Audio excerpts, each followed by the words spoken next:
Buenas tardes, queridos amigos. El día de hoy estamos de manteles largos. Nos acompaña y por fin se nos hizo obtener una entrevista con el maestro Alejandro González Luengas. Él es un verdadero orgullo suchilquiteco, ya que ha sido historiador de nuestra cultura desde hace mucho tiempo. Buenos días, maestro. ¿Cómo está? ¿Qué tal, licenciado Janet? Buenos días, buenas tardes o buenas noches, dependiendo del horario en que nos vean nuestros amables. Pues vamos a decirle, ya no televidentes porque no estamos en la televisión, pero quienes tienen por ahí la amabilidad de ver este video. Y pues sí, aquí estamos en esta ocasión en un lugar especial, icónico de nuestra comunidad de Santiago Suchilquitongo. Nos encontramos ubicados a un costado del templo católico. Sobre este lugar vamos a platicar un poquito más adelante, si ustedes tienen a bien, si la licenciada también nos permite, nos da el tiempo, para dar algunos datos, ¿no?, relevantes, ¿no?, de interés, ¿no?, acerca de la historia de nuestra iglesia, como le decimos coloquialmente. Maestro, usted desde hace muchos años ha documentado la cultura de Suchil. ¿Cómo se detonó en usted esta inquietud de mostrar al mundo quién era Suchilquitongo? Bueno, la inquietud de profundizar acerca del pasado histórico de nuestro pueblo surgió en mí, en mi persona, desde hace ya algún tiempo. Cuando era adolescente, joven, me empezó a interesar mucho la cuestión histórica de la comunidad. Y esto surgió a raíz de que en aquellos tiempos, en los pocos medios que había, no era posible tener mayor información disponible acerca de Suchilquitongo, solamente algunas pequeñas referencias en uno que otro libro.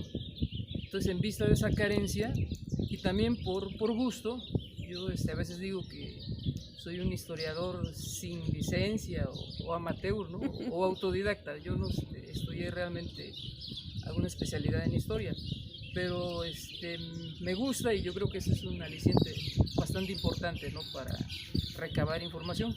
Entonces, a partir de ese gusto, a partir de esa carencia que decía yo de datos, me di a la tarea de buscar en diferentes fuentes todo aquello que pudiera de alguna manera subsanar esa deficiencia en cuanto a la información histórica de nuestro pueblo.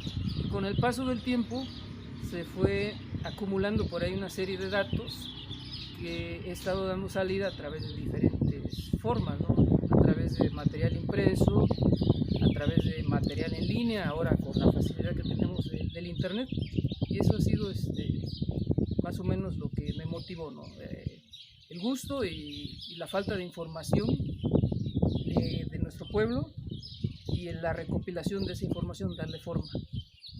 Más o menos, ¿desde cuándo recuerda que inició con estos trabajos? Bueno, vamos a poner una fecha, que será unos 35 años Wow. que empecé ya a investigar acerca del pueblo, más o No, menos. pues ya tiene un buen.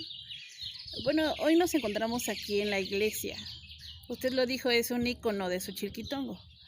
¿Qué datos nos puede dar con respecto a la construcción de este inmueble que es tan querido y cotizado para los suchilquitecos? Sí, mira, para empezar, este punto donde nos encontramos, la iglesia, se debe considerar como el corazón de Suchilquitongo, porque a partir de aquí seguramente se han de haber medido las 600 varas que los virreyes otorgaban a las comunidades como fundo legal. Entonces, este lugar es de especial significado porque es el origen de Suchilquitongo como comunidad, porque en la época prehispánica había diferentes asentamientos, pero ya hablando de un pueblo establecido, formalmente establecido, la iglesia fue la principal referencia para ese fundo legal. Entonces nos encontramos en un lugar, repito, bastante importante, y pues acá vamos a ver nosotros que la construcción que aparece hoy en día tiene ya bastante tiempo de haberse llevado a cabo, pero en sus inicios fue hecha con materiales perecederos o materiales muy endebles, ¿no?, típicos de la región.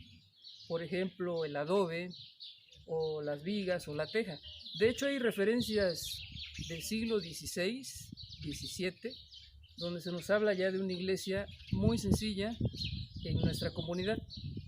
Por ejemplo, tenemos los escritos de Fray Francisco de Burgoa, donde menciona que en esa jurisdicción solamente había 2 templos de cal y canto, o sea, de piedra, ya formales. Uno era San Pablo Huitzo y el otro era San Andrés Autla, y todos los demás estaban hechos con material perecedero. Entonces seguramente nuestra comunidad en sus inicios tuvo un templo con esas características. Posteriormente se hizo ya con cantera rosa, extraída de aquí mismo de nuestro pueblo, hacia la zona arqueológica. Tenemos varios bancos de cantera que han sido explotados desde épocas prehispánicas, incluso la tumba número 5, muy conocida a nivel mundial, nuestra zona arqueológica está hecha con ese material, y las estructuras o basamentos también. Bueno, pues esa misma cantera se aprovechó para hacer la iglesia. En un principio la iglesia tenía una bóveda o un techo de tijera. ¿Qué entendemos por techo de tijera? Lo que llamamos comúnmente de 2 aguas, de forma angular. Posteriormente, en el siglo XVII más o menos, ocurrió por ahí una desgracia, cayó un rayo y se incendió ese techado de 2 aguas, que en su mayoría estaba compuesto por vigas, seguramente con alguna tablazón, con madera y tejas, y se consumió. A raíz de ese accidente, los entonces pobladores de Chilquitongo solicitaron al virrey que se les exentara del pago de su tributo para poder hacer un techo de cañón corrido, una bóveda ya con materiales mucho más fuertes, para que ya no sucediera ese tipo de sucesos. Y así fue como en el siglo XIX, casi a finales del siglo XIX, se logró la terminación de la bóveda de cañón, que hasta el día de hoy sigue funcional, está completamente funcional, ¿no? Y bastante fuerte, porque ha habido varios movimientos telúricos en nuestra comunidad y la iglesia permanece intacta, ¿no? A diferencia de algunas construcciones modernas, el templo católico permanece tal cual, ¿no? Como si lo hubieran manufacturado hace unos cuantos años. Eso es para empezar algunos datos. Bueno, que siempre la mano de obra de Xochiquiltongo, maestro, siempre ha sido muy calificada y muy reconocida en todos lugares también, ¿no? Y aquí está la muestra perfecta. Así es, nuestra gente se caracteriza por ser trabajadora, ¿no? Y especializarse en la manufactura o en la talla de la cantera. Y la muestra de esto son algunos talleres, algunos artesanos que han logrado pues un avance bastante en la cuestión estética de la escultura y que han hecho verdaderas obras de arte, ¿no? Ya se empiezan a dar a conocer y con un poquito de apoyo pienso yo que se podrían proyectar a un nivel mucho mayor y de esa manera generar mayores ingresos, todo un movimiento, ¿no? de esta cuestión de la escultura. Pues qué datos tan interesantes nos acaba de dar, maestro. Y entonces, ¿como en qué año ya quedó más o menos en su físico actual la iglesia? Bueno, tal como está, a finales del siglo XIX, ya con la bóveda de cañón corrido, como decíamos, con las paredes, con los contrafuertes, ya con todo lo demás, antes del siglo XVII. Vamos a hablar por ahí de finales del siglo XVI, inicios del siglo XVII. Nada más el cambio fue el techo que se incendió, la bóveda. Bóveda de cañón dice que se llama. Bóveda, ¿no?, de ¿no? cañón corrido, sí. Qué interesante. Maestro, pues gracias por los datos y pues sabemos que ahora actualmente pues está radicando en Tuxtepec, ¿no? Sí, por cuestiones laborales radico ahí. Yo trabajo en el estado de Veracruz, en una comunidad del estado de Veracruz, pero radico en Tuxtepec, sigo estando en el estado de Oaxaca, ¿no? Y su corazón en su chiquito. Y claro que sí, claro, pues esta fue la tierra que me vio nacer, ¿no? Aquí pasé mi juventud, mi infancia, mi juventud.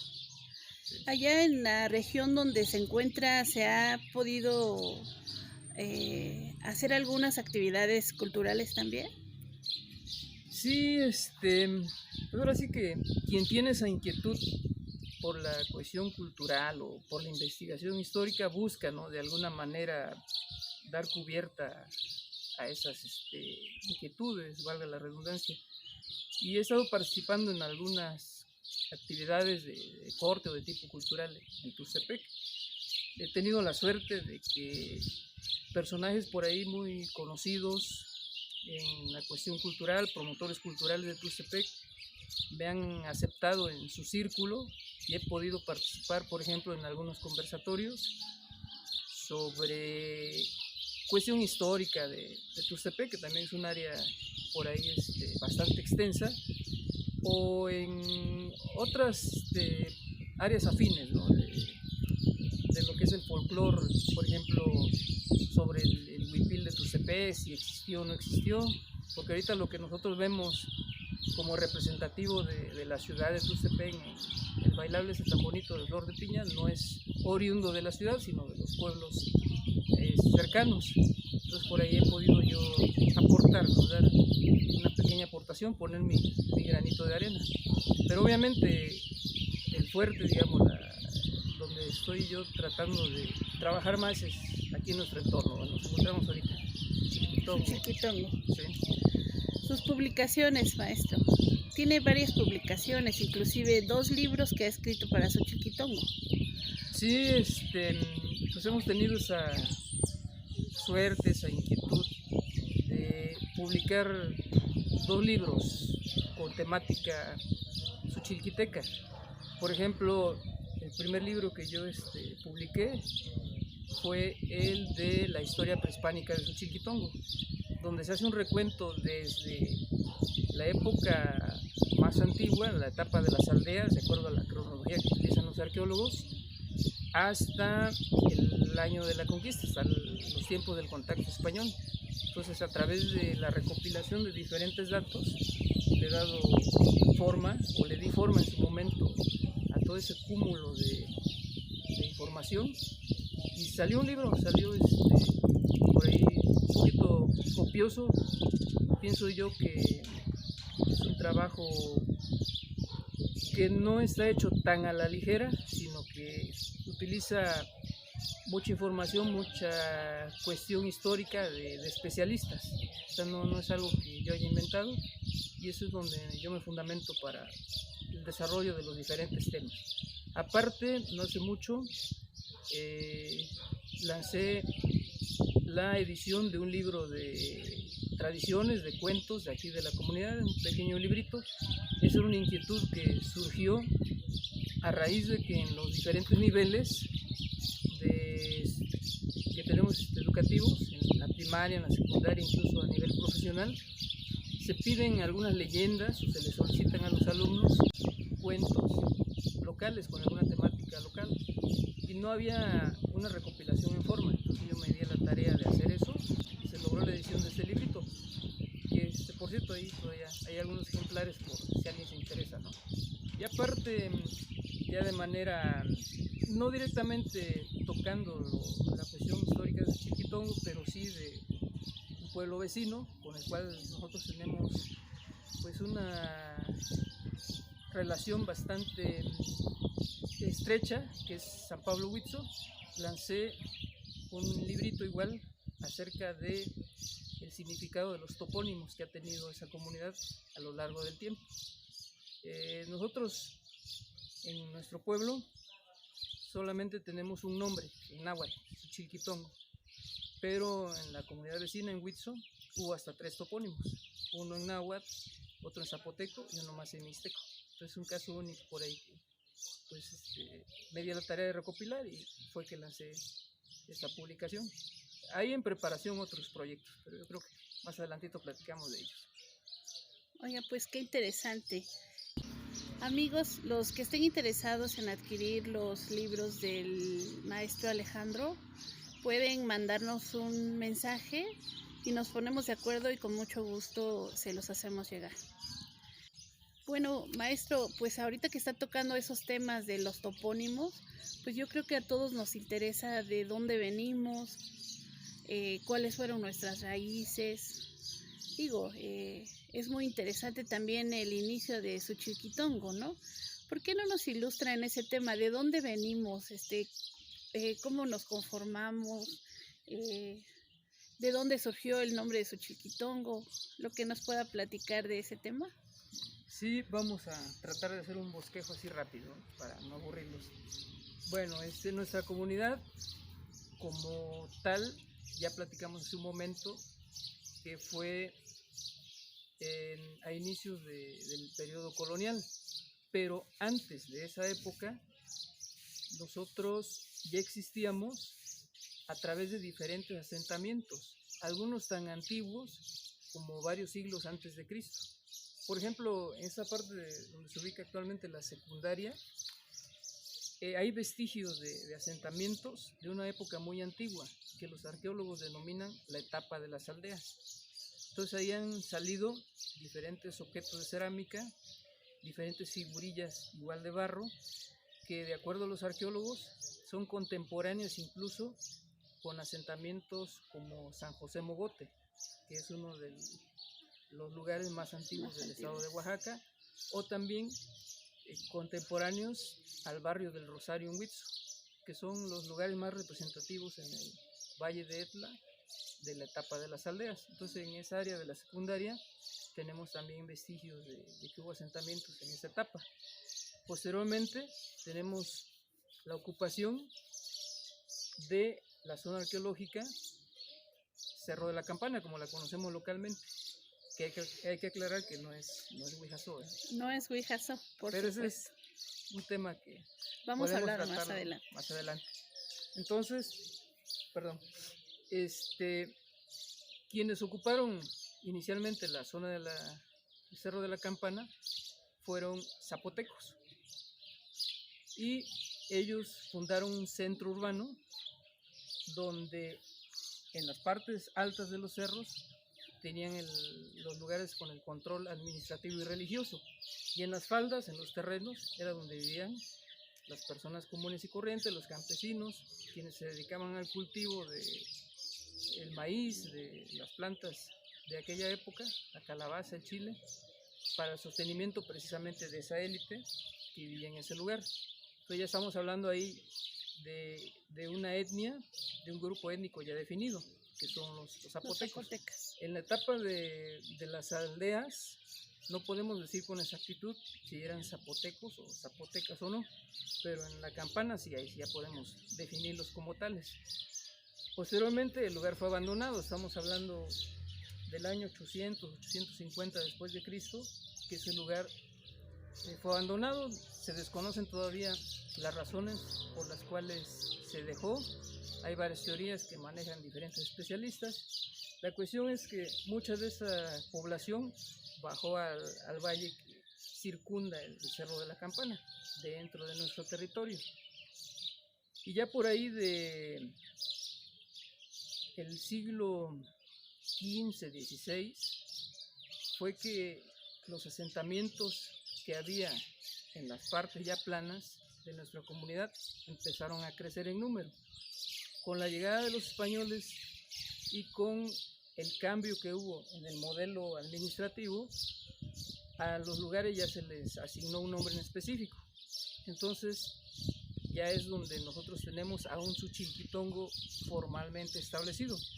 Hay un documento que se llama La Relación Geográfica de Huaxilotitlán, redactado en 1581, y ahí se habla del establecimiento de un corregimiento en Huitzo.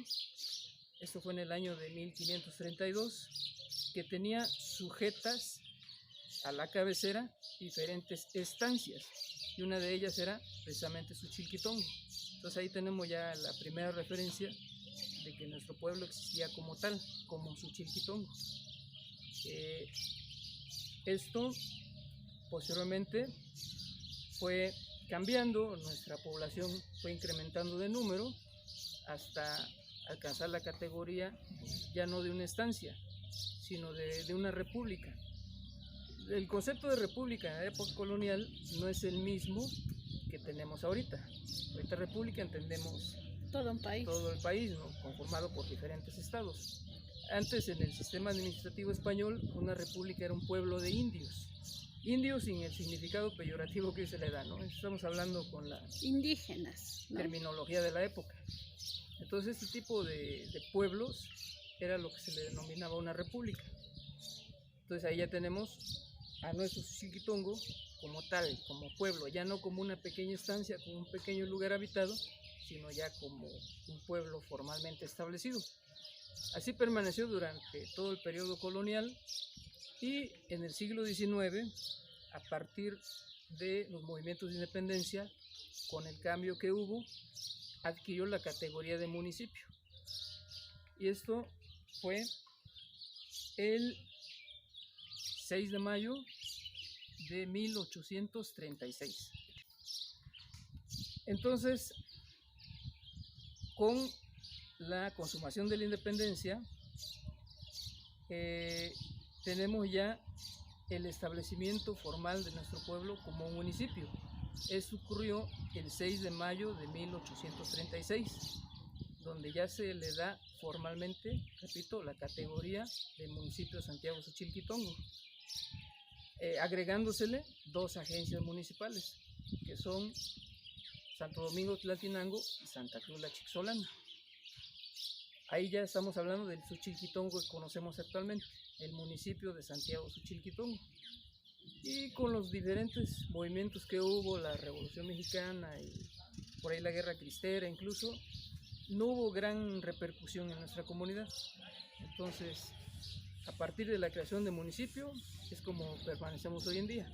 Incluso el territorio no se vio alterado, no se vio disminuido, se siguió conservando como tal. Más o menos es un bosquejo rápido de los orígenes de nuestro pueblo. ¿Y el significado de Xochilquitongo? Xochilquitongo se deriva de un compuesto en náhuatl. Significa en los quelitillos floridos o sobre los quelitillos floridos. Ahí se puede hacer el desglose etimológico de la palabra. Xochil, flor, quilitón es un compuesto entre quilit, quelite, tontli, que es el diminutivo, quelitillo, y co significa en. En quiere decir lugar. Es una partícula náhuatl que se utilizaba para indicar un lugar. Se traduce en, pero literalmente puede tomarse como el lugar o el pueblo de. Entonces, nuestra comunidad se denomina en los quelitillos floridos o sobre los quelitillos floridos, pudiéndose hacer una generalización del pueblo de los quelitillos floridos. Si lo podemos tomar de esa manera también. Pues qué ilustrativo para todo el municipio, porque a veces culturalmente, como dice, ha habido lagunas tremendas, ¿no? Sí, y se agradece mucho, maestro, que haya gente como usted que se ha interesado bastante en esta área cultural. Sí, precisamente esa es la intención, ¿no? De llenar esos pequeños huecos, ¿no? Que es información básica, que a todos nos puede servir, o cuando menos es lo que nos da identidad en un momento dado. Es el soporte que tenemos nosotros. Maestro Alex, ¿usted qué cree que necesite culturalmente Xochilquitongo para poder sobresalir un poco más? Pues mira, el personal, el recurso humano lo tenemos. Hay gente muy preparada en la comunidad. Solamente faltaría elaborar un proyecto donde se cubran precisamente esas áreas que están un poquito relegadas o desplazadas por la mejora o por la hora material. Y logrando aglutinar a estos personajes, se podría elaborar un proyecto de tipo cultural que vaya un poquito más allá de la duración de los trienios, ¿no? Un proyecto en conjunto que se retome por las siguientes administraciones sin importar el color, sin importar la afiliación, porque a fin de cuentas nuestro pueblo pues no es un partido, no nos vamos a meter en cuestiones políticas, pero sí sería bastante interesante lograr esa aglutinación de esos actores sociales, culturales, y elaborar el proyecto para que se le dé continuidad, porque desafortunadamente estamos sufriendo la pérdida de mucho de ese bagaje cultural que tenemos, ¿no? A veces por descuido, a veces de manera deliberada, no se le da continuidad a ciertas cosas que, como te decía hace un momento, forman parte de nuestra identidad cultural. Entonces, pienso yo que eso sería muy, muy relevante, lograr organizar y crear ese proyecto. Pero pues tú ya estás dando los primeros pasos, ¿no? Considero que la labor ya se está iniciando. No, pues muchísimas gracias. Hay que seguir. Es un honor y quien lo dice todavía. Me siento muy honorable con que me diga eso. Muy halagada con que me diga eso, maestro. No, es lo mínimo. Maestro, algo que quisiera usted agregar o que le quisiera comentar a las personas de aquí del municipio. Sí, miren, nadie mejor que el Suchilquiteco conoce Suchilquitongo. A veces tenemos la falsa creencia que el que viene de fuera o el que ostenta por ahí algún título de arqueólogo o antropólogo sabe más que nosotros. Eso es un error. El que sabe bastante del pueblo es el mismo habitante del pueblo. Entonces, como decía hace un momento, hay personas muy capaces que pueden realizar sus propias investigaciones. Ahorita, por ejemplo, con el auge de las redes sociales, cualquiera puede tomar un video, fotografías y documentar un evento comunitario. Y de esa manera dar retroalimentación a lo que tenemos, a lo que todavía se conserva. Ahí solamente hay que tener un poquito de iniciativa y lanzarse, ¿no? También atreverse un poquito a hacer las cosas. Muchas veces la apatía nos hace que caigamos en el conformismo, pero yo pienso que no. Aquí el Suchilquiteco se caracteriza por ser inquieto, por ser creativo, ¿no? Y esto, si se le da un enfoque de tipo cultural, pues puede ser muy beneficioso para todos, sobre todo para las nuevas generaciones, ¿no? Que a veces ya no les tocó vivir ciertas cosas que a nosotros sí, y cuando menos de esa manera lo podrían conocer. Podría ser una No, pues sugerencia. ahí está la invitación, amigos, que nos interesemos todos en crear un capital cultural de Suchilquitongo. Y como lo acaba de decir, maestro, pues todos somos Suchilquitongo. Estamos dando los primeros pasos, sí, aunque es un poco atropellado, improvisado, pero yo creo que lo que cuenta son las intenciones, ¿no? Y pues tener gente aquí en nuestro municipio como usted, pues la verdad nos va a ayudar bastante, ¿no? No, y no solamente yo, sino hay muchos suchilquitecos, ¿no? Radicados en el exterior por cuestiones personales o laborales tuvieron que abandonar el pueblo, ¿no? Pero ellos siguen ligados, al igual que un servidor, a su comunidad de origen. Y la prueba está, por ejemplo, que en las fiestas patronales hay mucha concurrencia, ¿no? Estas personas hacen el esfuerzo, vienen y conviven un rato con la misma comunidad, con su gente. Entonces, por ahí no solamente el Suchilquiteco que se encuentra ahorita en el pueblo puede participar, también lo podemos hacer quienes estamos regados ahora sí en toda la república o en el extranjero incluso, ¿no? Tenemos mucha gente más allá de las fronteras.